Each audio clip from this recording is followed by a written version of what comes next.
Добрый день, здравствуйте, друзья, вы меня слышите?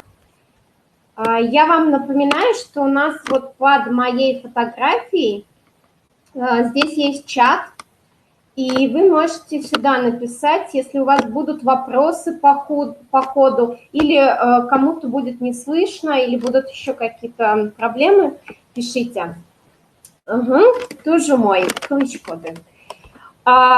Во-первых, спасибо большое, что вы сегодня здесь. Тау Лыктем-Дылы, спасибо, что вы пришли.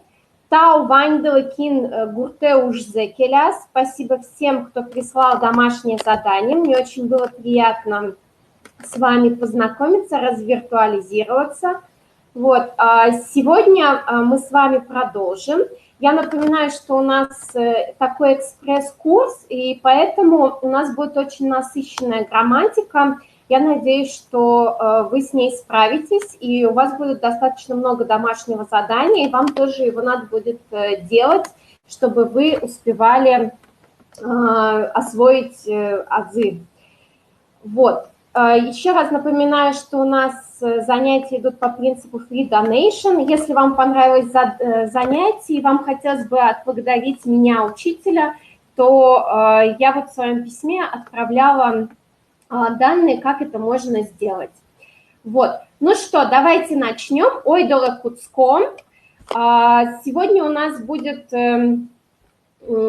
значит, прям несколько грамматических тем, но основная будет спряжение глаголов в настоящем времени. Так, все видят, все слышат. Значит, но прежде чем мы перейдем, давайте вспомним, потому что есть, по-моему, те, кто не был на прошлом занятии, и, в принципе, тем, кто не так давно столкнулся с удмуртским языком, будет не лишним повторить фонетику. Итак, вот в удмуртском языке есть особые звуки, они перед вами. О с двумя точками, как в слове «эвел», нет. Мон удмурт эвел, я не удмурт. Да? Или удмурты, когда больно, говорят «эбэбэб», «эбэбэб». И с двумя точками она произносится как «и» обычная, но она используется для того, чтобы показать, что предыдущая согласная твердая. То есть у этой буквы есть смыслоразличительная функция, и мы с ней с вами сегодня столкнемся как раз, как эта буква используется на письме, для чего она нужна. Вот. Дальше идет согласная «ж» с двумя точками, она произносится как «дже», как «Джек Лондон», или как в словах «джук каша» или «Джек стол». «З» с двумя точками «дж», как в слове «джечбур» «здравствуй», или как в слове «джуч» «русский». «Ч» с двумя точками произносится как «ч», как в слове «котчиш» «кошка» или «кот». Я напоминаю, что в удмуртском языке нет родов, поэтому это и кошка, и кот. За счет дополнительных слов мы будем указывать, самка это или самец. Или как в слове «чаш» – «шум», «шумно». Также вам напоминаю, как произносятся мягкие «с» и «з». Мягкое «с» произносится как «щ», как в слове «щащка» – «цветок».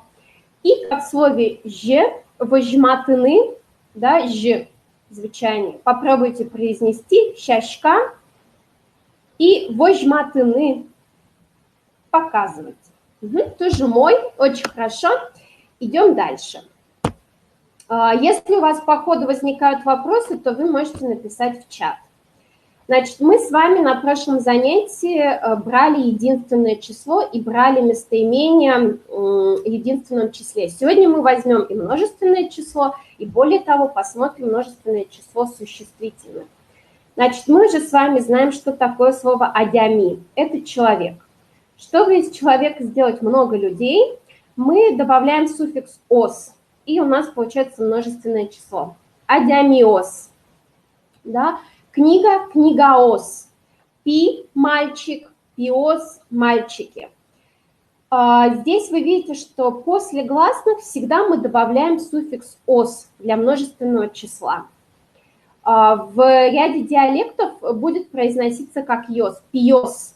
И я вам потом вышлю ссылку на песни на удмуртском языке, и вы, когда их будете слушать и смотреть тексты, вы в этом убедитесь сами лично. Вот. Что касается «ёс», да, то есть у нас после согласных идет суффикс «ёс». Более того, мы еще ставим разделительный твердый знак, но это на письме. То есть для речи это знать, ну, фактически это ничего не меняет, это только на письме используется разделительный знак твердый. Джуч русский, джучьёс русские. Удмурт, ой, тут я уже сразу множественное число поставила. Удмурт, удмурты или удмуртка, да, и удмуртьёс, удмурты, множественное число. Ныл, девочка, ныльёс, девочки. Итак, да, новые слова пи и ныл. Пи – мальчик, ныл – девочка. Адями – человек. Надеюсь, что это все понятно, это достаточно легкая грамматика, то есть ос после гласных, йос после согласных. Манычком ажлань. Идем дальше. Личные местоимения. Да, мы с вами на прошлом занятии брали формы мон, я, тон, ты, со, он, она, оно. Да, еще раз напоминаю, что родов нет в удмуртском языке. Дальше идет множественное число. Ми – это мы, да, легко запомнить. И в удмуртском языке есть еще такая уникальная парадигма личных местоимений, которая, так, ну, скажем так, она, вот я вам напишу только одну пока из этой парадигмы, одно местоимение ашмиос, мы с вами, то есть я и мы, то есть вот какой-то круг, ашмиос удмуртьос, например, если я знаю, что с кем я общаюсь, они удмурты, я для них говорю, в их кругу говорю ашмиос удмуртьос. То есть я очерчиваю некий круг замкнутый и обозначаю эту группу. Ты, вы – это также вежливая форма, а также вариант, когда к каждому на «ты» обращаемся. Соос – они. Вы видите, что уже слово соос работает совершенно закономерно, то есть со мы добавили к со, к местоимению единственного числа, суффикс ос после гласной, вариант ос. Очень легко запомнить монтон со, ми ти соос. Манычком ажлань. Идем дальше. Как варианты, да? Мон удмурт пи. Я удмуртский парень. Тон удмурт пи. Ты удмуртский парень. Со удмурт пи. Он удмуртский парень. Никаких связок не нужно, как я вам говорила на прошлом занятии. Ми удмурт пиос. Мы удмуртские парни. Но более правильно, более удмуртский вариант будет ашмиос удмурт пиос. Мы с вами удмуртские парни. Ты удмурт пиос. Вы удмуртские парни, соос удмурт пиос. Они удмуртские парни. Как будет отрицание во множественном числе? Точно так же. Ты кион йосавел. Вы не волки. То есть эвел у нас использовалось и в единственном числе, и во множественном числе. Ничего не поменялось. Соос удмурт йос эвел. Они не удмурты. Ашмиос но кион йос эвел. Мы тоже не волки. Да? Эвел, как правило, идет в конце предложения.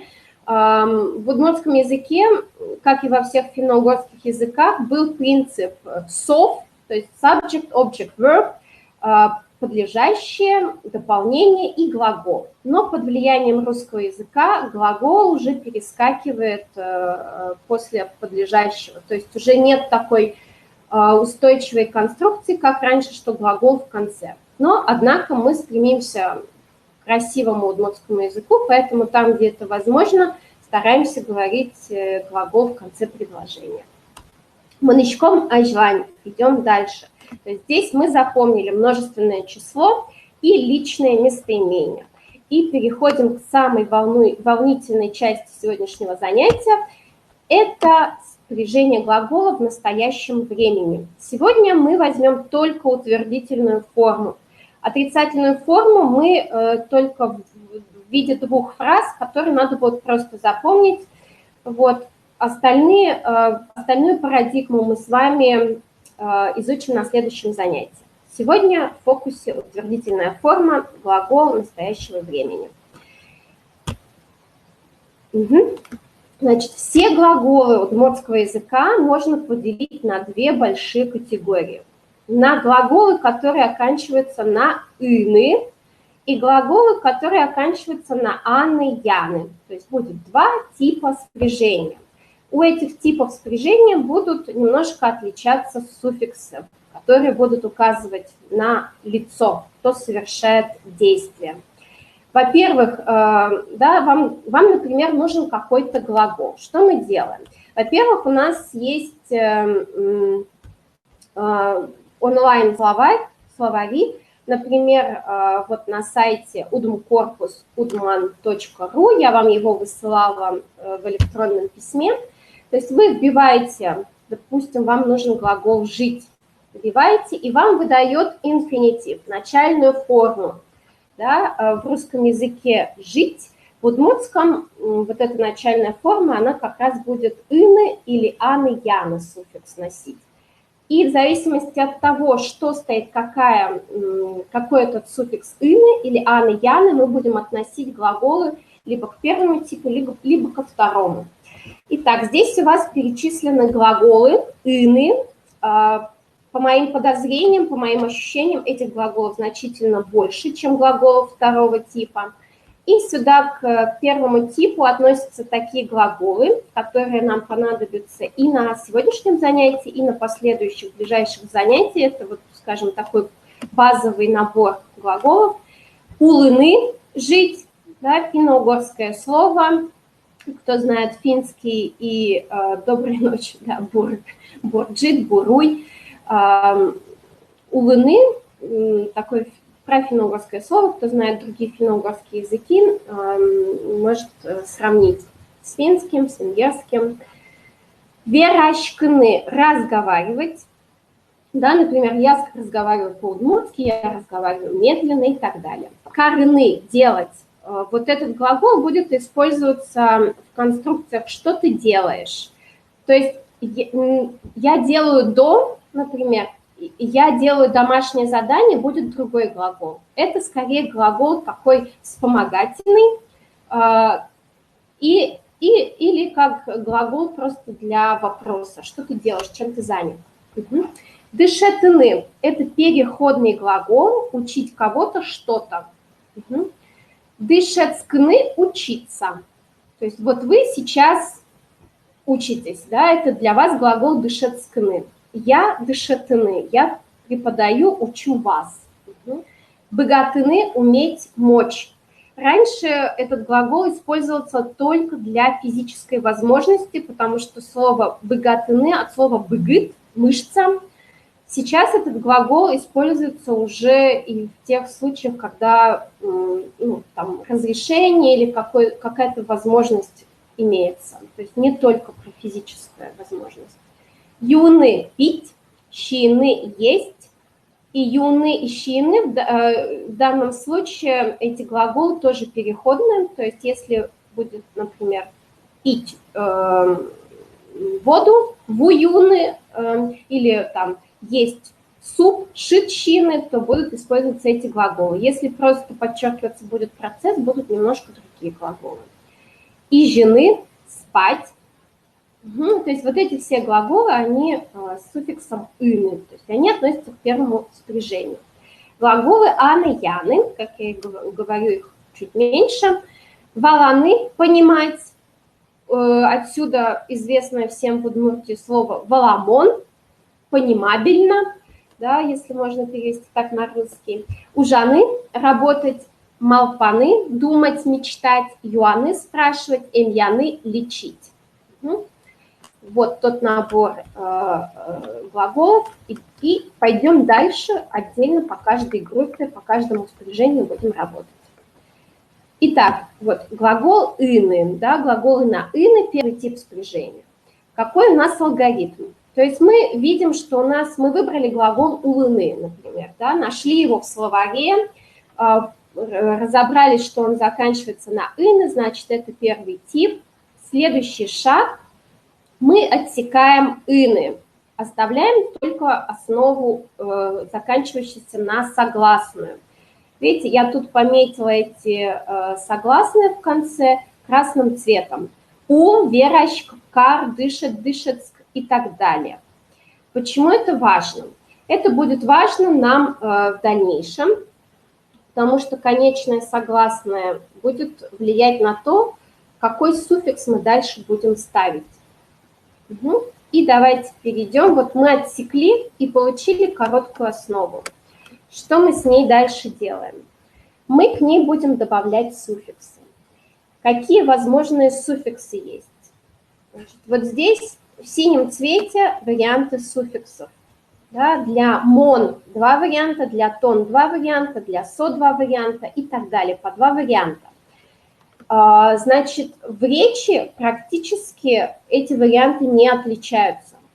Они нужны нам, эти 2 варианта, и или и с 2 точками, да, в суффиксе, преимущественно на письме, то есть главным образом на письме, чтобы показать, какой глагол, потому что если будет мягкое в конце, мы будем использовать вариант «ишко». Если твердое «дзлнст», то и с 2 точками, вот этот суффикс. Помните, я говорила вам о том на прошлом занятии, что и с 2 точками может стоять только после твердых «дзлнст». После остальных будет обычное «и» писаться. Соответственно, вот у нас был глагол «улыны» – «жить». Да? У него основа заканчивается на «ул». «Л» как раз входит в перечень вот этих согласных.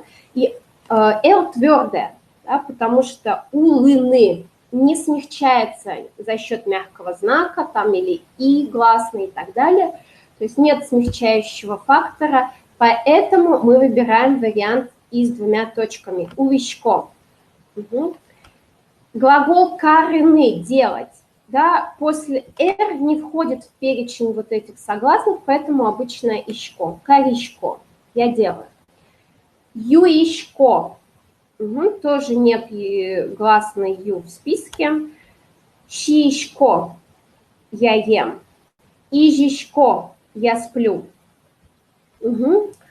То есть после твердой «дзлнст» мы должны поставить вариант суффикса «и» с 2 точками «шко», чтобы показать, что это была «л» твердая. Потом я вам покажу, почему это важно. Смыслоразличительная функция будет у этой согласной, у этой гласной и с 2 точками. Дальше, во втором лице. Тут легко. Мы строим от первого лица, то есть добавляем буковку «д» в конце суффикса, показатель второго лица. Это «д» нас будет потом преследовать во втором лице повсюду. Здесь тоже просто добавляем «д» к варианту первого лица. То есть «улышкот» ты живешь, «каришкот» ты делаешь, «юишкот» ты пьешь, «шишкот» ты ешь, «ижишкот» ты спишь. Дальше глагол, значит, добавляет в третьем лице единственного числа либо «е», либо «э». «Э» опять-таки возможно только после твердых «дзлнст» и основ на «у», «ю». Угу. Глаголы «уле» – он живет или она живет, «каре» – он делает. «Ре» всегда произносится твердо, несмотря на то, что здесь «е». У нее нет мягкой и твердой пары, всегда «каре». Да? «Юэ» – он, она пьет, «чие» – он, она ест, «иже» – он, она, оно спит. Да? Тут вот вопрос, важна ли артикуляция звонкой «д» в конце слова или она оглушается. В зависимости от того, если следующее слово начинается с глухой согласной, например, «улышкот шупашкарым», да, она немножко смягчается, но вообще достаточно звонко остается. Вот, «улышкот шупашкарым», то есть чуть-чуть, незначительно. Угу. То есть вот здесь запоминаем, да, вариант идет после твердой ДЗЛНСТ и основ на УЮ. Таких основ на УЮ немного, поэтому только практически вот фокус будет у вас на ДЗЛНСТ.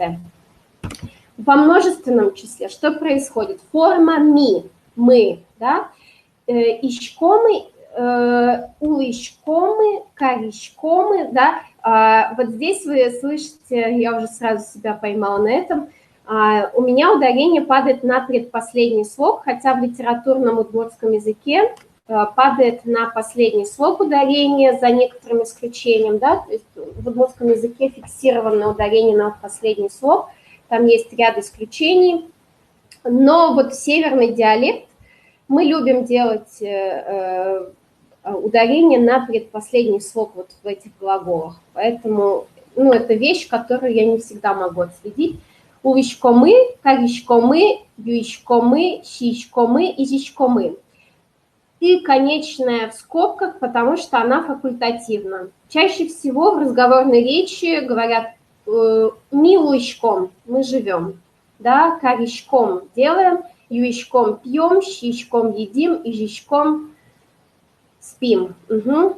Во множественном числе форма ты, да, вы. Ищкоды, суффикс. Здесь тоже легко строится. Либо вы вспоминаете, как у вас форма на тон была, и к ней «и» добавляется как показатель множественного числа. И здесь уже «и» конечную нельзя факультативно использовать, потому что иначе у нас совпадение форм будет единственного и множественного числа второго лица. Ага. Соос форма. Здесь варианты суффиксов либо «о», либо «ё». «Ё» будет писаться после мягких ДЗЛНСТ и основы на «и». Основ на «и» мало, практически 2, которые мне вспомнились, поэтому тоже ничего сложного. Значит, после мягких ДЗЛНСТ «ё». «Уло». Они живут, да, у нас Л была твердая, поэтому О, коро, у нас тоже Р не мягкая, ДЗЛНСТ, поэтому О, Ё, тоже у нас не мягкая ДЗЛНСТ, и основа не на И, поэтому О вариант, и только в глаголе щины, основа на щи, у нас суффикс Ё, и глагол Ижо, они спят.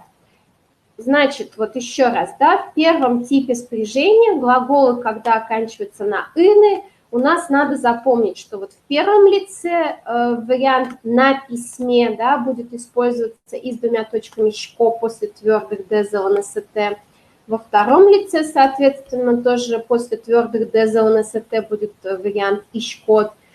В третьем лице для «он», «она», «оно» будет после твердых ДЗЛНСТ и основ на УЮ. В остальных случаях будет Е обычное.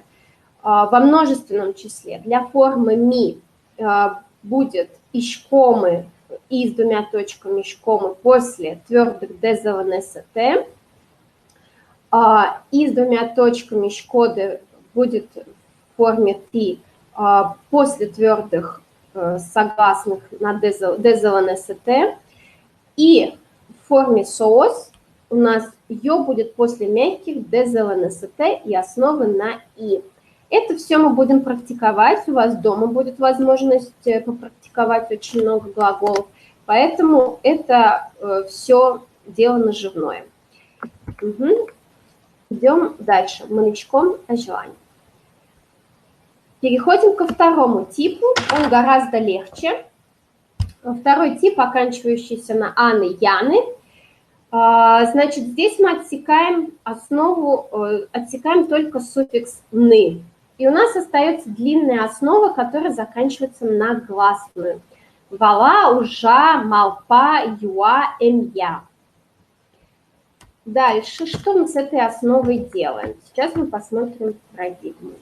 Значит, к этой основе вообще не надо думать, что за гласная «а» или «я» в конце, да, мы просто добавляем суффикс «шко» в первом лице, «мон ужашко», «мон уяшко». У яны это плавать, у жаны работать. Мон ужашко я работаю, мон уяшко я плаваю. То есть просто добавляем шко без вариантов. Тон ужашко ты работаешь, тон уяшко ты плаваешь. То есть видите, да, здесь у нас снова д проявляется, и просто у нас здесь нет вот этой и, потому что гласная сама есть уже в корне слова, в основе. Со ужа, он, она, оно работает, и со уя, он, она, оно плавает. Ми ужашко мы, опять-таки можно факультативно использовать ми ужашком, можно сказать, мы работаем, и ми уяшком, мы плаваем. Ты ужашкоды, вы работаете, и ты уяшкоды, вы плаваете. Соос ужало, они работают, и соос уяло, они плавают. То есть, видите, да, достаточно легко запомнить шко, шкод. В третьем лице единственного числа вообще нулевая, ничего не добавляется, только основа. То есть просто отсеклены, и у нас уже готовый третий вариант. Вариант для третьего лица единственного числа. Шкомы, уже шкомы, да, вот для ми, ты, шкоды и соос добавляется ло. Мы шком оживаем. Да, вот еще варианты, чтобы закрепить. Выджены глагол. Да, у нас здесь согласная в основе «дже». Отсекаем у первого спряжения «ины», остается основа «выдж». Это не твердое «дзлнст», поэтому мы выбираем вариант «ишко». Мон книга выджишко, я читаю книгу. Тон книга выджишко, ты читаешь книгу. Попробуйте, вот я буду читать, и вы после меня тоже произносите вслед за мной. Со книга выдже. Опять-таки видите, что у нас G это не твердое ДЗЛНСТ, это не основа на У и на Ю, поэтому у нас здесь Е обычное. Ми книга выдишком. Ты книга выдишкоды. Вы читаете книгу. И сос книга выджо. Да, здесь у нас не мягкое ДЗЛНСТ, поэтому у нас идет О вариант. Опять глагол первого типа спряжения «нуны» – нести, относить или вести урок. Например, как здесь сочетание. Глагол «нуыны» отсекаем «ины», потому что это первый тип спряжения. У нас остается основа на «ну», да, как основа на «ю». По такому же типу будет меняться. У в конце. Сразу вспоминаем, что у нас там в одном из лиц есть нюансик. Вот, и начинаем, да, урок «нуишко». У нас не твердое ДЗЛНСТ, поэтому обычное «ишко». Еще раз, давайте, урок «нуишко». Тон урок «нуишкот». Со урок «нуэ». Да, вот здесь вот за счет того, что у нас конечное «у», как в слове «юны», «пить», у нас поэтому добавляется а не «е», как в остальных случаях вот в данной таблице. Ми урок нышко мы. Да, как вести урок. Урок нуны – это вести урок. То есть я сейчас мон али урок нышко. Я сейчас веду урок. Ты урок нышкоды. Здесь понятно тоже, не твердое ДЗЛНСТ, поэтому вариант И. Это, опять-таки, говорю, на письме очень важно. В речи не отличается звучание И обычной от буквы И с двумя точками. И последний здесь в этой парадигме соос урок нуо.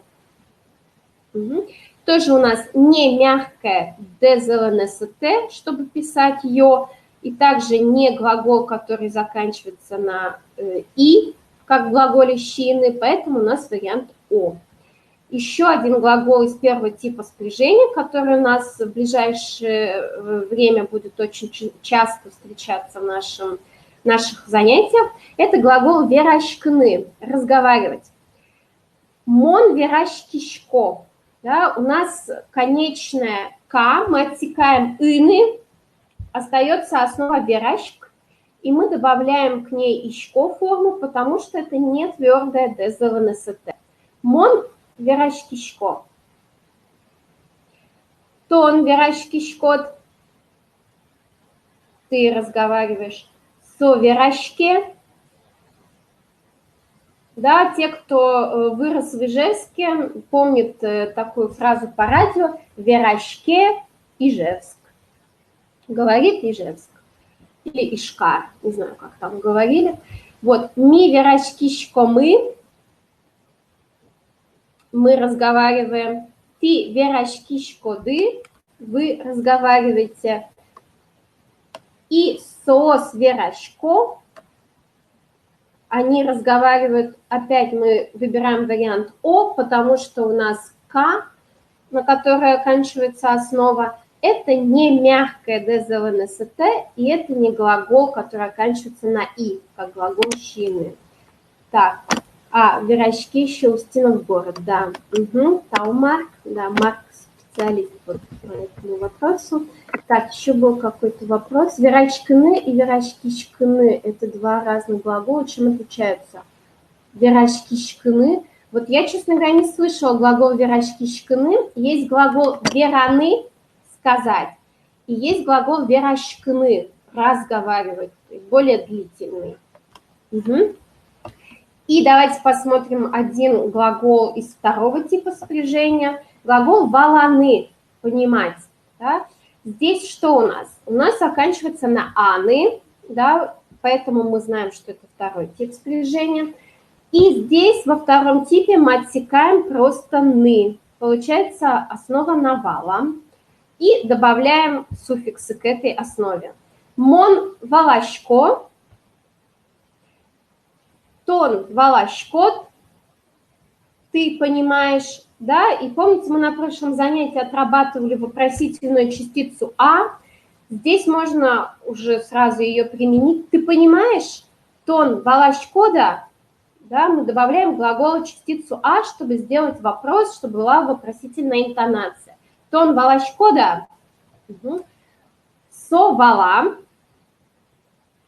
просто нулевая, да, просто используем основу, никаких дополнительных суффиксов не требуется. Ми валашком, мы понимаем.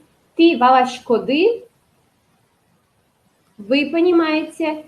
И сос валаво, они понимают. То есть я вас могу спросить, ты валашкодеа, вы понимаете? И в ответ вы скажете бен или или ОО, да, в зависимости от того, к какому диалекту вы себя относите. Валашкомы, ответите вы, если это положительно. Отрицание, как я сказала уже, мы изучим на следующем занятии. Итак, вот запомнили, да, то есть у нас надо для первого типа спряжения надо держать в голове. У нас основа заканчивается на твердую ДЗЛНСТ. Если да, то тогда у нас будет вариант на письме и с двумя точками «шко». В речи это никак не влияет.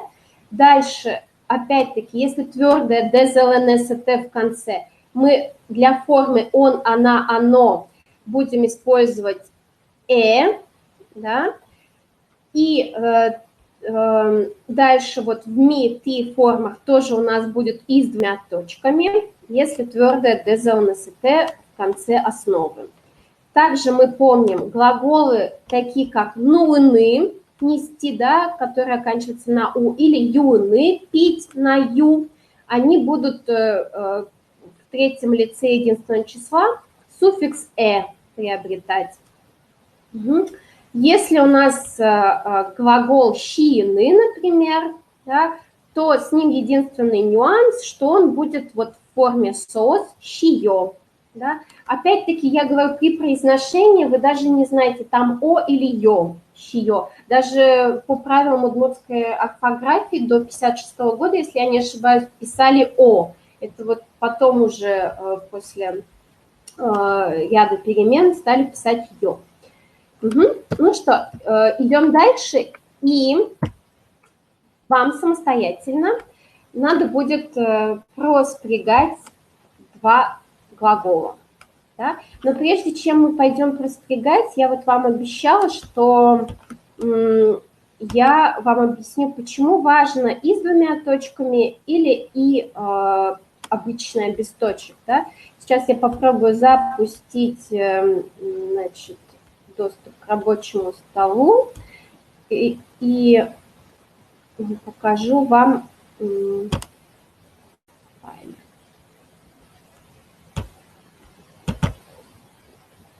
Так, надеюсь, открылся вордовский файл, обычный вордовский файл чистый, да. Если кто-то маякните мне, пожалуйста, Бен Яки Угацкий. Видно? Так, смотрите. Ага, прекрасно, тоже мой. Есть такой глагол, да, чтобы вы понимали. Кылины. Кылины – оставаться. Сейчас я уберу. Кылины – оставаться. Да? Видите, здесь у нас ины отсекается и остается основа кыль, да, мягкая. То есть я остаюсь будет кылищком, я остаюсь. Дальше есть глагол кылыны, слышать, слышать, да, кылыны. Видите, здесь отсекаем ины, и у нас остается основа на кыл. Да? И видите, здесь уже «л» твердое, поэтому у нас будет «кылышко». Я слышу, да, и можете себе запомнить этот глагол «кылышко». Я слышу, когда я буду спрашивать вас «кылышко де», а вы слышите «бен кылышко», можете отвечать вот этим глаголом «кылышко». Вот видите, да, за счет того, что у нас есть вот это «и», мы знаем, о чем речь. Я остаюсь или я слышу. То есть вот это «и», она нам на письме показывает вообще, о каком глаголе идет речь. В разговоре мы это слышим. Да? Кылышко и кылышко. Угу. А в письме мы за счет вот буквы «и» с точками указываем, что это твердое «л», и, соответственно, это совсем другой глагол. Угу. Валамона, понятно? Вот, Валамон пишется так. Валамона, понятно? Угу. Надеюсь, что понятно. Возвращаемся к презентации. И, ага, тоже мой. И аспоннады самостоятельно спрягайте два глагола. Я вам даю время. То есть у вас два глагола. Мыныны, идти, ехать. Один из самых частых глаголов удмуртского языка. Глагол движения основной. И гожьяны, писать. Да? Итак, я вам даю время. Можете начинать. Чтобы вам не было совсем сложно, вам подсказка парадигма из учебника. Вам в качестве подсказки.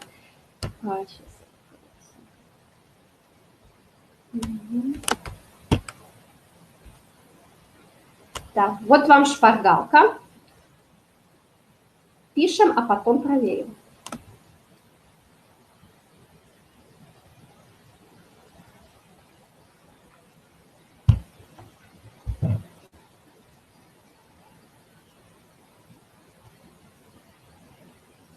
Мыныны и гожьяны. Вот вы пишете себе два глагола. Мыныны и гожьяны. А здесь шпаргалка.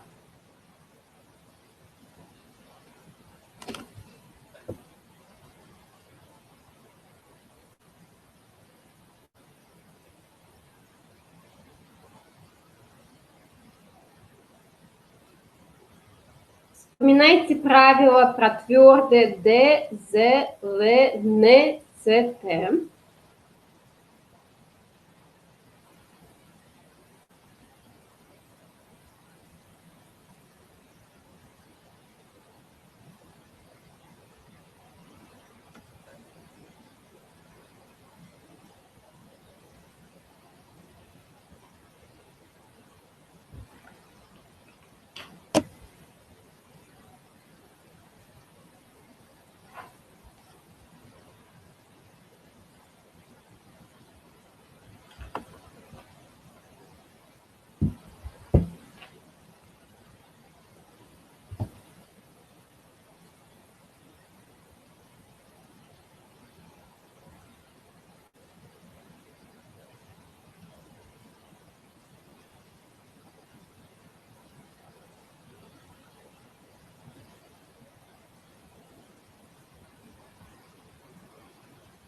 Дайте еще время.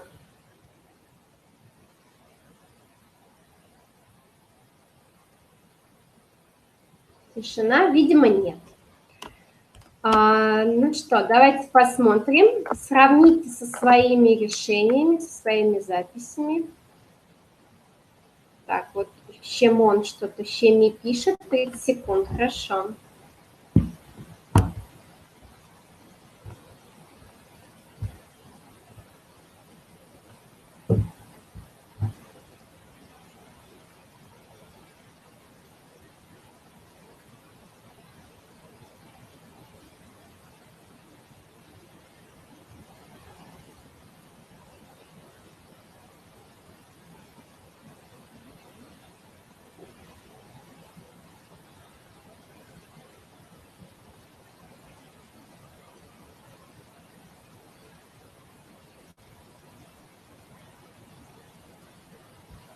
Угу. Так, у меня 30 секунд истекло, поэтому давайте смотрим решение. У вас еще будет возможность дома попрактиковать. Итак, глагол «мы-ны-ны». Да, мы сразу видим, что это глагол оканчивается на «ины», значит, это первый тип спряжения. У нас остается основа «мын», и мы с ней работаем. Сразу мы видим, что «н» на конце – это твердое «дзвнст», да, поэтому мы сразу в первом лице выбираем вариант и с двумя точками на письме. «Мон мынышко» – я иду, я еду. «Тон мынышкод» – ты едешь, идешь. «Со мыне», да, потому что в конце основы твердое «дзвнст».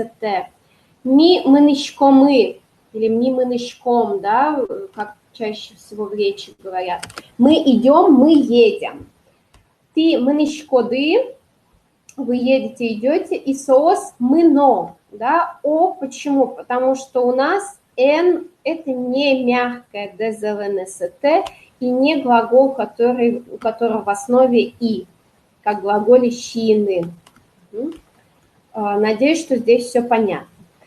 Дальше глагол «гожьяны». Глагол второго типа оканчивается на «ян». Что у нас здесь? У нас здесь остается основа на гласную «гожья».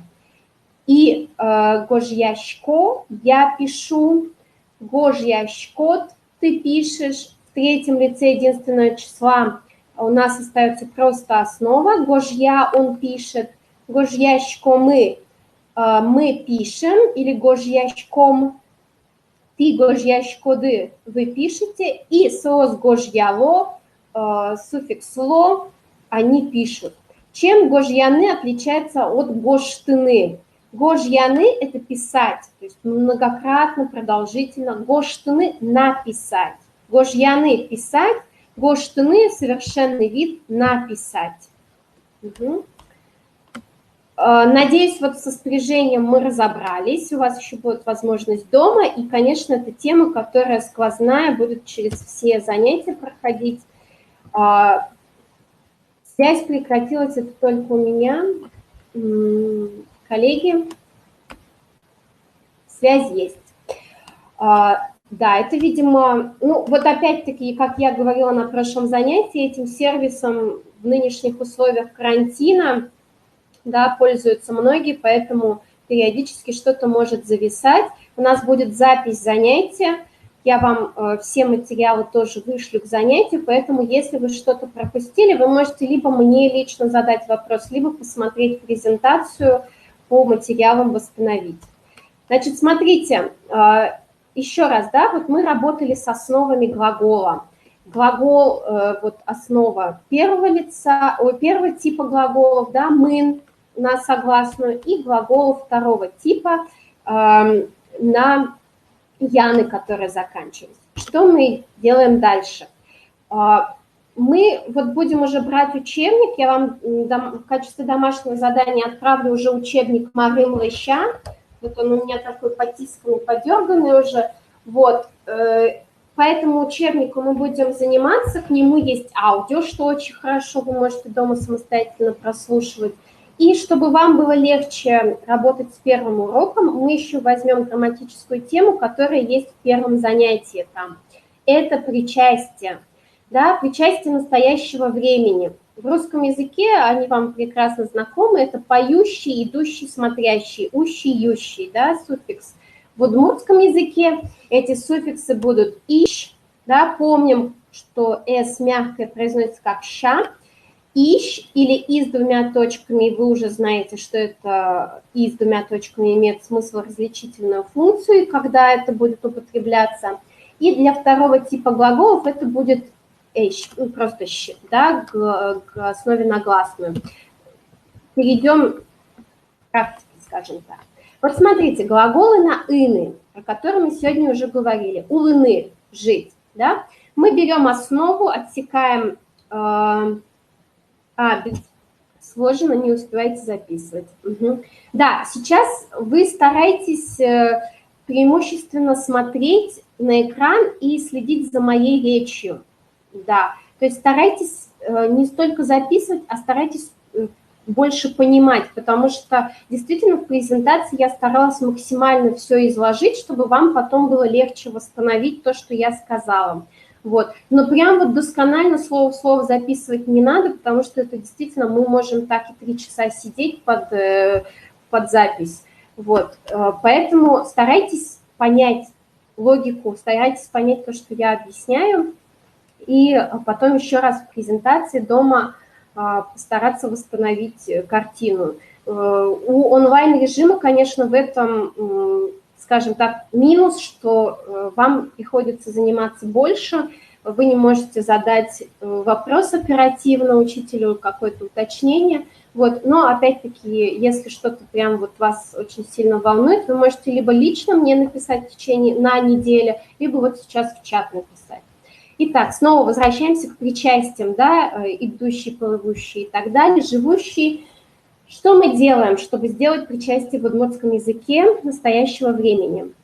Мы должны получить основу и к ней добавить суффикс «ищ» с обычной «и» либо «и» с двумя точками. Вот, мы берем глаголы, первый тип, да, у нас отсекается «ына» и получается основа на согласную. И дальше мы выбираем, если это основа на согласную твердую ДЗЛНСТ, то мы выбираем вариант «и» с двумя точками. Как в слове «улыщ» – «живущий», или автоматически это «живущий» в удмуртском языке используется как «житель». Верашкны – разговаривать, верашкищ – разговаривающий. Да, здесь у нас буква «к» в конце основы, не твердая ДЗЛНСТ, поэтому верашкищ. Мы добавляем обычную «и». Карыны – делать, карищ – делающий. Давайте тоже будем произносить, я буду произносить, и вы потом в части после меня тоже произносите. Карищ. Да, вот мне очень сложно произносить карищ, потому что я картавлю. Вот, делающий. Дышетны – учить кого-то что-то, переходный глагол. Дышет, да, на «т» заканчивается, это твердое ДЗЛНСТ, поэтому мы выбираем вариант «и» с двумя точками. Дышетыщ – обучающий или я. Мон дышетыщ, да, я учитель. Дышецкны – учиться. Дышецкищ – ученик, учащийся. Дышецкищ. После «к» мы ставим берем обычный суффикс «ищ» без точек.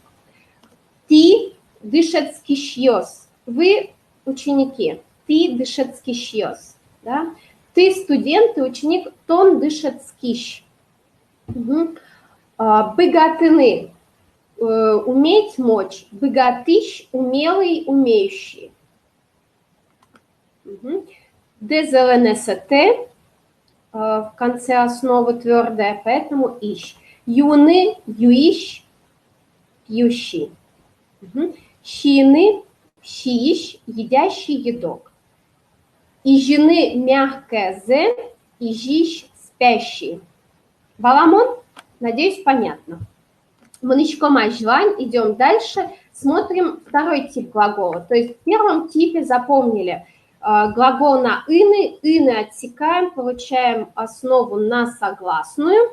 Если это твердое ДЗЛНСТ, то добавляем на письме, да, это важно, добавляем и с двумя точками. А то у нас получится клищ остающийся или клыщ слышащий, да, то есть вот у нас именно эта буква и с двумя точками дает разницу в значении слов. Второй тип глаголов. Глаголы, которые заканчиваются на аны, яны. Очень легко здесь, опять-таки, как и с глаголами. Мы получаем длинную основу, отсекая «ны». Да, основа заканчивается на гласную. И без разбора добавляем к ней просто «щ». Да, то есть основа плюс суффикс «щ». И у нас получается «баланы» – понимать и «балащ» – понимающий. Ужаны работать, и получается ужащ. Работящий, трудолюбивый или, как существительное, рабочий. Да? Малпаны – думать или мечтать еще есть значение. Малпащ – думающий или мыслитель, или мечтатель тоже может быть в некоторых значениях, контекстах. Юаны – спрашивать, юащ – спрашивающий, вопрошающий. Эмьяны – лечить, эмьящ – тот, кто лечит, лечащий или врач используется тоже в таком значении. Да? То есть вот второй тип глагола. У нас была основа на аны, яны. Мы отсекаем только ны, получаем основу на гласную и к ней добавляем суффикс щ. То есть в первом типе глаголов мы отсекаем ины и добавляем суффикс ищ, а во втором типе глагола мы отсекаем ны и добавляем суффикс щ. Опять-таки это все будем практиковать, поэтому не страшно. Еще одна грамматическая тема, скорее тут лексическая, даже лексика, которая вам также понадобится, чтобы вы самостоятельно дома могли разобраться с первым уроком из учебника. Как сказать по-удмуртски удмуртчамен, да, по-удмуртски удмуртчамен. Тон верашки шкода удмуртчамен. Уже знакомые слова. Тон – это ты, верашки шкод – это второе лицо единственного числа. Дальше у нас нет вопросительного слова, поэтому мы добавляем частицу «а». Тон верашки шкода – ты разговариваешь, удмуртчамен – это по-удмуртски. То есть вот за счет этого после лога «щамен» мы делаем конструкцию по-ски. Да? Тон по «щамен вала шкода» ты понимаешь по-марийски. По-марийски или мариец, марийка, мари. Вот вала шкод ты понимаешь. Угу. Сейчас я следующий слайд включу. Вот, смотрите, щамен, да, после лог щамен, мон щамен, по-моему, тон щамен, по-твоему, кион щамен, да, по-волчьи, бьер щамен, по-татарски, англи щамен, по-английски, немец или немыч щамен, по-немецки, украин щамен, по-украински. Угу. То есть щамен – это после лог, он идет после слова. В русском языке, по-моему, нет послелогов, если я не ошибаюсь. В удмуртском языке их очень много. В удмуртском языке практически нет предлогов, 1-2 только. Вот, значит, щамен, еще раз, означает образ, каким образом, да, по-моему. Мон щамен, по моему мнению, это еще может заменять. Угу. Возвращаемся вот к этим фразам. Тон верашки шкода удмуртчамен. Ты говоришь по-удмуртски. То есть удмурт мы можем заменить на любой язык и, в принципе, можем заменить на любое животное, если про язык животного идет речь. Валаны – понимать, да, тоже тон порщамен вала шкода. Грамматически вам уже здесь все должно быть знакомо. Дальше еще мы можем спросить, на каком языке ты говоришь. Удмуртчен верашки шкода?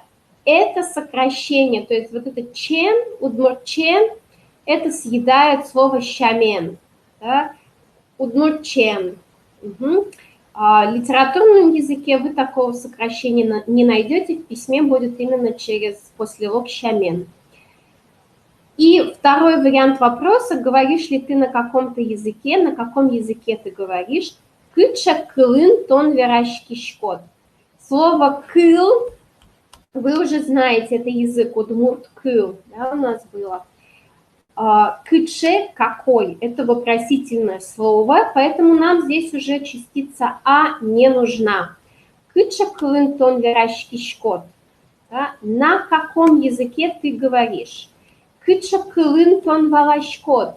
На каком языке, какой язык ты понимаешь? Ну, буквально на каком языке ты понимаешь. Угу. То есть вот здесь у нас, опять-таки, два типа вопросов. Мы на прошлом занятии об этом с вами говорили, что в удмуртском языке два типа вопросительных предложений. Если нет вопросительного слова, то мы добавляем частицу «а» к тому слову, которое нас интересует. Если у нас есть вопросительное слово, как вот здесь слово «кыче», «кыче кылын», на каком языке, то нам уже эта частица не нужна. И интонация будет вот сверху вниз. «Кыче кылын тон верашки шкод». Там, где у нас есть частица «а», тон верашки шкода удмурчамен. Да, у нас «а» как горочка небольшая. Угу. Опять-таки, это я вам все вышлю, это вы можете отработать. Но себе уже запоминайте эти фразы. Значит, щамен по-ски. Да? И, значит, для чего мы это брали? Для того, чтобы вы могли рассказать о себе. Про частицу «а». Частица «а» ставится к тому слову, давайте, я не помню, делала я слайд отдельно или нет. Смотрите, частица «а». Тон верашки шкода удмурчамен. Сейчас я посмотрю. Да, не было отдельного слайда. Тон верашки шкода удмурчамен, да, например. Здесь ты разговариваешь ли, да, то есть нас интересует, разговариваешь или там понимаешь только, или читаешь только. То есть тут у нас в фокусе глагол за счет того, что частица «а» сюда добавилась.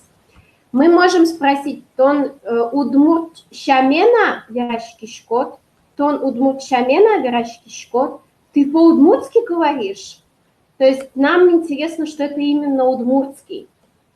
Или мы можем добавить к слову тон. Тона верашки шкод удмуртчамен. Это ты говоришь по-удмуртски, это ты говорил по телефону по-удмуртски, а не твоя мама, например, да, вот когда нам важно, что это ты или и не кто-то другой. То есть мы за счет частицы делаем фокус в предложении, и в ответе, соответственно, мы уже будем отвечать в фокусе, чтобы было это слово, да, это ответ. Угу. И мы нащиком ажвань. Идем дальше, значит. Для чего мы это все брали? Чтобы вы могли рассказать о себе, на каком языке вы говорите и как, в какой степени. В русском такого нет. Ну, в русском, может быть, за счет интонации больше, то есть, может быть, частицы и нет, но за счет интонации этого можно добиться. Да? Ты говоришь, или там ты говоришь, или ты по-удмуртски говоришь, да, ну, в общем, примерно так. Вот, значит, такая лесенка, градация, да, на письме непонятно, градация того, насколько вы говорите, да, нижняя ступень, когда вы не понимаете, не говорите. Вот, это сегодня единственная отрицательная форма глагола, которую я вас просто призываю запомнить, как бы разбирать мы ее будем на следующем занятии, сейчас просто запомните. Мон угверашкишка, я не разговариваю. Мон угвалашка, я не понимаю. И тут сразу тот, кто был внимателен, сразу возникает вопрос, а ударение-то уже на первый слог. Да, в удмуртском языке в отрицании Ударение перескакивает на первый слог. Угверашкишка, угвалашка. Да, и это запомните. То есть, дальше немного коняке. Коня это сколько, ке дает неопределенность. То есть несколько, немного. Ажитак или ажит. Ажитак немного тоже. То есть это синонимы. Можете либо коняке, либо ажитак говорить. Либо кто-то может сказать ажит тоже, да. Но мне кажется, ажитак звучит лучше в конструкции в этой. Джечь гине, умой гине. То есть джечь, умой, здесь слэш поставлен, потому что джечь, как правило, говорят северяне, умой южане. Гине добавляется для такого оттенка джечь гине, ну, довольно хорошо. У гине основное значение только. Умой гине, ну, довольно хорошо. Да? То есть либо джечь гине, либо умой гине. Какой-то из этих вариантов выбирайте. Джечь хорошо, умой хорошо. Тушь умой очень хорошо. Или, как скажут северяне, они тушь заменяют на юн, юн джечь. У юн в значении у южных, среди южных юн это крепкий. Да? Ну, фактически можно перевести крепко хорошо. То есть здесь вы тоже выбираете на верхней ступени, когда очень хорошо, либо тужумой, либо северный вариант юнджейч. Да, я говорю, я понимаю очень хорошо. То есть еще раз градация. Я совсем не говорю монугверашкишка, я совсем не понимаю монугвалашка, коняке немного или ожитак, джечгине довольно хорошо, или умойгине, довольно хорошо, да, северный и южный вариант. Джечь, хорошо, умой, хорошо. И тужумой, очень хорошо, либо северный вариант юнджечь. Я путаюсь в последнем. Север и юг тут перепутались, я взяла. Нет, юнджечь это север. Просто я говорю, что у юн, вот северяне юн используют значение очень. Да, вместо туж. Они используют северяне юн. Но у него есть значение и другое. То есть южане юн используют значение крепкий. Эйбет. Ага. Давайте посмотрим, как это работает в предложениях. Эти предложения из учебника Марым-Лыща, который я вам пришлю. На север. Это вот север, это Дебесский район, да, который у нас в прошлый раз очень литературно говорил. Да, я уже поняла, да, Дебесы, такой образцово-книжный вариант удмуртского языка. Мон угверашкишка бигер шамен. Я не говорю по-татарски. Бигер, помним, татарин, да, угверашкишка не говорю. Коняке верашкишко японшами. Немного коняке говорю по-японски. Удмуртшамен джечгине верашкишко ини. Ини уже. То есть здесь можно ини убрать, и будет немножко другой оттенок. То есть удмуртшамен джечгине верашкишко. Я довольно хорошо говорю по-удмуртски. Если добавляем ини, то получается по-удмуртски я уже довольно хорошо говорю. То есть человек изучает удмуртский и уже довольно хорошо говорит по-удмуртски. Да, то есть джечгине довольно хорошо. Немец или немыч, да, вот тоже используется вариант шамен, умой верашкишко. Умой, хорошо. По-немецки хорошо говорю. Или валашко, понимаю, да, тоже можем использовать. Фин шамен туж джечь верашкишко. Вот здесь такая смесь уже туж взяли от южных, джечь взяли от северных. И такой микс удмуртского языка. Но это все понимают, то есть вот туж джечь, это все понимают. А вот юн джечь, вот это юн уже южане не понимают значение очень, потому что у них есть свое значение этого слова, и они ну, в замешательство впадают, что это вообще, юнджеч, крепко, хорошо, непонятно. Вот, финчамен туш джеч верач кишков. По-фински я очень хорошо говорю. Аня, тебе как раз предложение. Вот, смотрите, да, значит, вы вот эти предложения себе переделываете. То есть мы начинаем составлять уже текст о себе. Да? Тот, кто мне прислал видео, вы к этому видео, сейчас я не прошу присылать видео, мы его потом еще доделаем, доформируем до более полного видео. Сейчас вы себе формируете текст про себя. То есть вы уже говорили, что я там человек, я там наполовину удмурт или татарин, да, джин-йо, помните это слово. Вот, сейчас вы уже добавляете знания своих языков, да, и можете добавить вопросы, да. Тон верачки шкода, японщамен, да, по-японски, то есть сюда, там, где многоточие, вы можете вставить любой язык. Кыча клынтон верачки шкод, балашкот, на каком языке ты понимаешь, говоришь. Мы расширяем рассказ о себе. Угу. Вот. И давайте, вот мы взяли сегодня очень много тем, давайте повторим, закрепим то, что мы брали. Еще раз вот галопом по Европам по всем слайдам пройдусь, но не так досконально. Значит, смотрите, еще раз, множественное число. После гласных мы используем суффикс «ос», добавляем его к единственному числу. И у нас получается адями – один человек, адямиос – много людей. Да? Пи – мальчик, пиос – мальчики. Пи – это еще будет детеныш тоже. Угу. Йос – после согласных. И добавляем на письме еще разделительный твердый знак. Джуч – русский, джучиос – русские. Ныл – девочка, ныльос – девочки. Да, здесь себе забираете слова новые пи и ныл.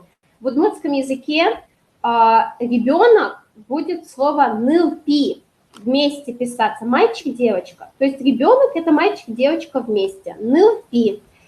Или второе слово тоже мальчик-девочка, пинал. Просто вот я вам допишу эту презентацию и вышлю, чтобы у вас было сразу. То есть в удмуртском языке слово «ребенок» два варианта наименования, и оба из них составные из двух слов «мальчик-девочка» и «девочка-мальчик».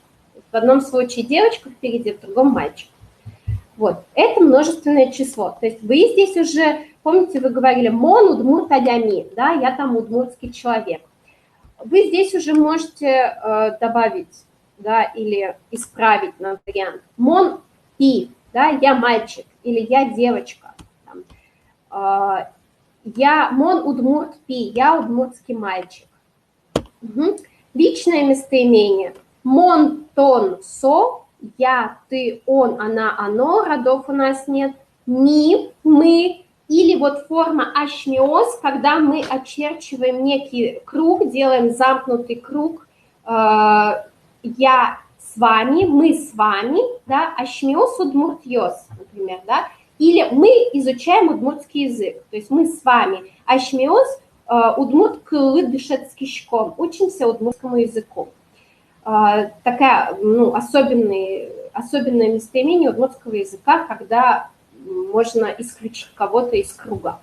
Ты, вы, соос, они. Угу. Соос, видите, уже по правилам образовалось. Со добавили после гласной о суффикс ос, и получилось соос. Угу. В диалектах вы услышите вот варианты, например, да, здесь пиос, на письме пишется пиос, но в песнях, вот, например, есть такой замечательный Шонер Пау, у него вообще уникальный диалект удмуртского языка из Татарстана, бавлинский диалект, вот вы его потом послушайте, у него совершенно иное произношение, и вот он пиос тоже произносит пиос, ныльос произносит ныльос. То есть нюансы в диалектах, но на письме и в литературе, мы с вами изучаем литературный язык, потому что все диалекты невозможно изучить, поэтому мы будем отталкиваться от литературной нормы. Вот. Да, здесь, значит, отрицание во множественном числе, мы просто добавляем слово well, как в единственном числе, так и во множественном числе ничего не меняется, то есть это фиксированное слово well нет, не имеется. Угу. Отрицание имен это. Отрицание глаголов будет другое, и мы его изучим на следующем занятии. Сегодня мы с вами смотрели только утвердительную форму. Что нам надо запомнить? Нам надо запомнить, что все глаголы удмуртского языка можно поделить на две большие категории. На глаголы, которые оканчиваются на «ины», и на глаголы, которые оканчиваются на «аны», «яны». Глаголов на «аны», «яны» меньше, значит, глаголов на «ины» будет больше. Идем дальше. Вот смотрите. Значит, что мы делаем с глаголами первого типа? «Ины». Да, у нас глаголы на «ины», и мы отсекаем эту «ины» у первого типа глаголов, и остается основа на согласную. Вот. «Ул верашкар». И нам очень важно знать, что на какую согласную заканчивается основа. Посмотрим по парадигме. Если эта основа заканчивается на твердую «дезлнст», твердое «дезлнст», как в глаголе «улыны», то у нас на письме надо будет использовать суффикс «и» с двумя точками, там, где это требуется. Да? То есть вот в первом и втором лице единственного и множественного числа. То есть мы используем «и» с двумя точками, чтобы обозначить разницу. Да, между глаголами. Я вам в пример приводила «кылыны» слышать и «кылины» оставаться. Я слышу «мон кылышко», а я остаюсь «мон кылышко». Дальше. Если у нас твердое «дезлнст» в основе, то мы используем в третьем лице единственного числа как в слове «уле». И также после основ на «ую» мы используем эту В остальных случаях всегда «е». Каре, иже, шие, там, кошке и так далее.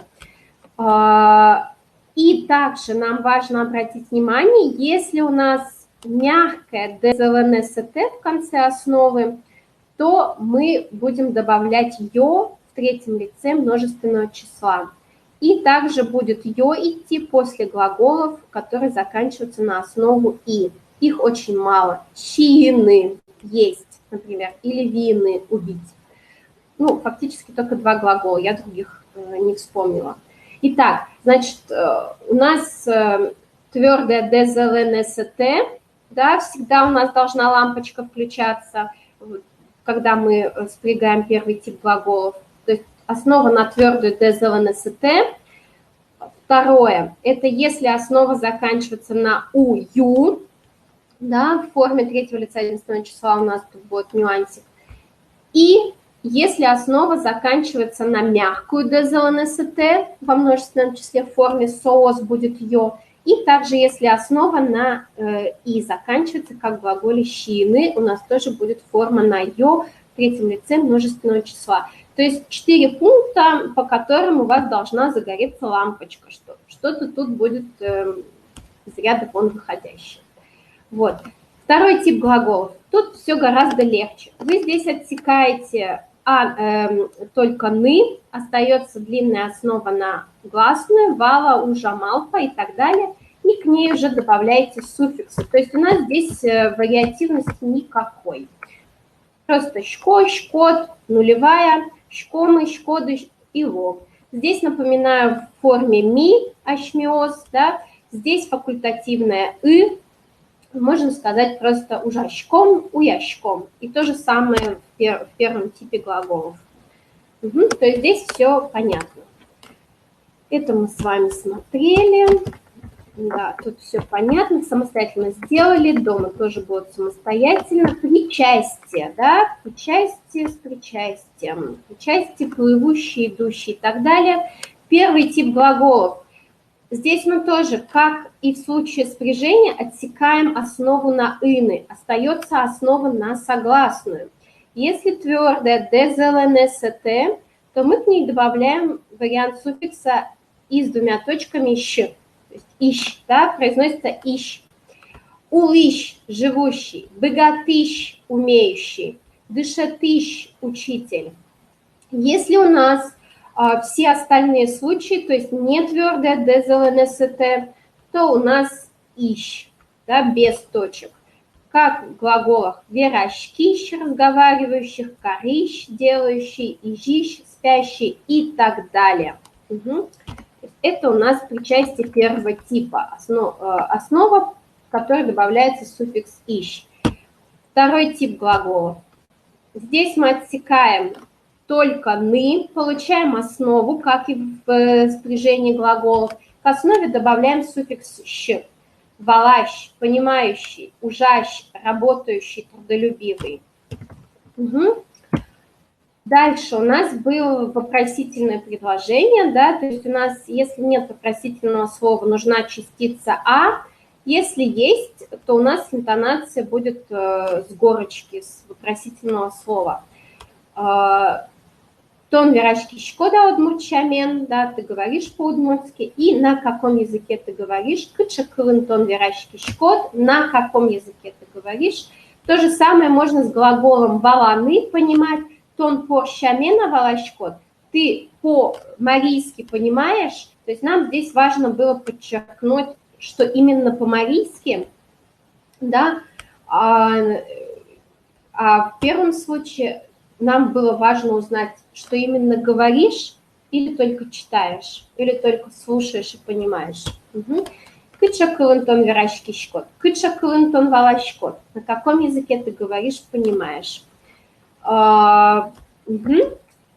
И щамен, да, после лог щамен, который может добавляться к местоимениям и указывать на, то есть мы его используем как вводное слово по моему мнению, мон щамен, по моему мнению, тон щамен, по твоему, да, по твоему мнению, или по волчьи, кион щамен, и совершенно спокойно с любой национальностью можем использовать, чтобы сказать, на каком языке по-каковски. Дальше у нас была градация степени, да, как мы говорим, на каком или понимаем, да, запоминаем вот эти две фразы, которые мы разберем на следующем занятии, как строится отрицание, и будет более понятно. Сейчас просто запоминаем. Мон угверащкишка, я не говорю. Мон угвалашка, я не понимаю. Коняке немного, ажитак синоним. Джечгина довольно хорошо, умойгина. Джеч или умой хорошо, туже умой или юнджеч очень хорошо. Да, вот здесь эти фразы, которые вы подстраиваете под себя. И домашнее задание. Да, вот домашнее задание я вам вышлю список глаголов и вышлю ответы. Да, ну, может быть, сделаем так, чтобы вам было не совсем легко, то есть отдельным файлом будут ответы, либо я их размещу, может быть, на внешнем ресурсе, посмотрим, я еще подумаю, вот. Чтобы вы могли сами себя перепроверить. Вот. Также я вам вышлю учебник Мары Млыча и вышлю к нему аудио. И вам надо будет послушать, я все это распишу, и вам надо будет самостоятельно, ну, фактически первый урок сделать самостоятельно. Всю грамматику из первого урока мы изучили, все незнакомые грамматические слова, все мы разобрали. То есть если будут какие-то незнакомые слова, вы их уже либо грамматически сможете понять, что это за форма, то есть вы уже можете от глаголов разных лиц в разном лице уже можете восстановить начальную инфинитивную форму. Вот. И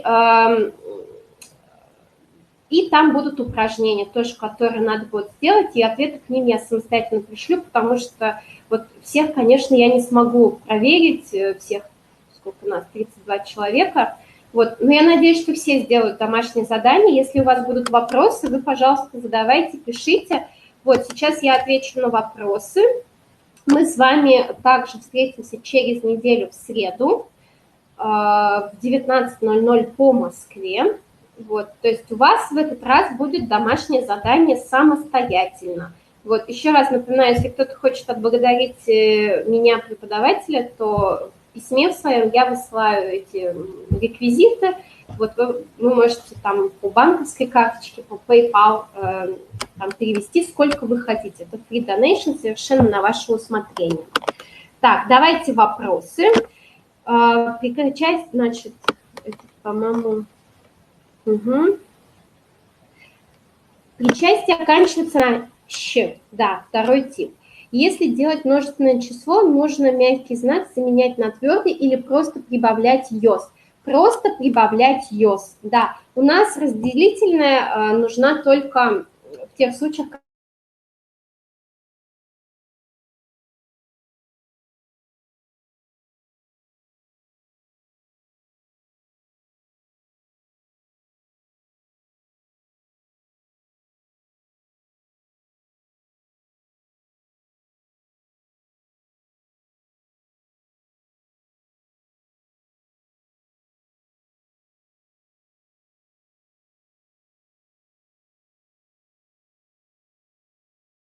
Алло, вы меня клычкодеа? Слышите меня? Клычкодеа? Слышите? Видимо, был... Ага, уже да. Вордовский файл, видите? Аддишкодеа. Вордовский файл. Бон, бен, все, посыпались, да. Вот, смотрите, был вопрос. Значит, причастие заканчивается на второго типа, заканчивается, ну и первого типа заканчивается на «с» мягкий знак. Например, да, ужащ. Ужащ – это рабочий, да, в данном случае, или работящий, ужащ. Чтобы сделать множественное число, мы добавляем «ёс», суффикс, ужащ «ёс». Твердый знак нужен только в том случае, если нет мягкого. То есть в любом случае перед «ёс» нужен разделительный мягкий или твердый знак. Если у нас уже в самом слове, как в слове «ужащ», «ёс» есть мягкий знак, то уже ничего не надо добавлять.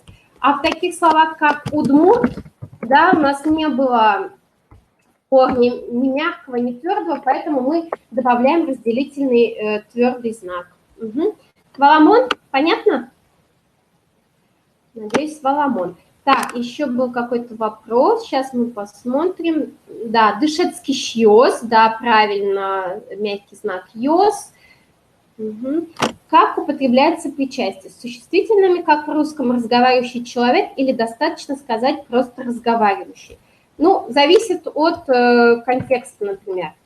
Мон ужащ, да, здесь в зависимости от контекста может переводиться «я рабочий» на заводе, например, да, или «мон ужащ», «я работящая», «мон ужащ», «адями», да, «я работающий человек», «я трудолюбивый человек». То есть может и так, просто будут немножко отличаться значения. Угу. Верашкиш. Или вот вы, когда начнете делать домашнее задание, в учебнике Марым Лыща, например, кырдящ, да, это поющий и певец. Мон кырдящ, да, я певец, можно в зависимости от контекста, я певец, я певица, да, или мон умой кырдящ. Здесь может переводиться как «я хорошо поющий» или «я хороший певец», в принципе. Мон кырдящ, да, или мон кырдящ адяни, давайте вот так сделаем. Я поющий человек, я люблю петь. Вот. Про удмуртов, в принципе, говорят, да, что они любят петь. И сейчас вам запишу сюда такое слово, да, чтобы у вас немножко и знакомство с удмуртской культурой было. Полян кырдящ, да, влево поющий, буквально переводится как лево поющий, полян – это левый, кырдящ – поющий или певец. Удмурты, если кто-то фальшивит, говорят, что он поет влево, на левом. То есть не медведь наступил, а поет в левом. потому что лево – это всегда что-то плохое. Вот, полян кырджащ. Или он поет фальшиво полян кырджа, да, со полян кырджа. Он фальшиво поет.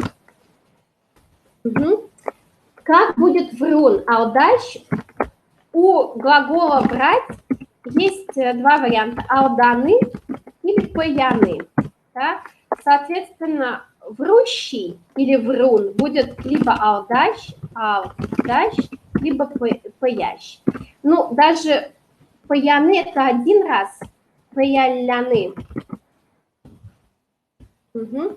И алдащ тоже как бы скорее однократный, паяляшкиш, вот мы, по крайней мере, говорим так, паяляшкиш, паяляшкны, как бы врущий, паяляшкны, паяляшкиш, врущий, ты врунишка, паяляшкиш, или алдащ. Угу. Просто у алданы есть еще алдашкны, да, то есть вариант тоже брать, когда, скажем, более длительно, регулярно. Алдашкиш. Угу. Так. И есть еще. Угу. Значит, вопросов больше нет, я так понимаю, да. Таубаджим, спасибо вам большое.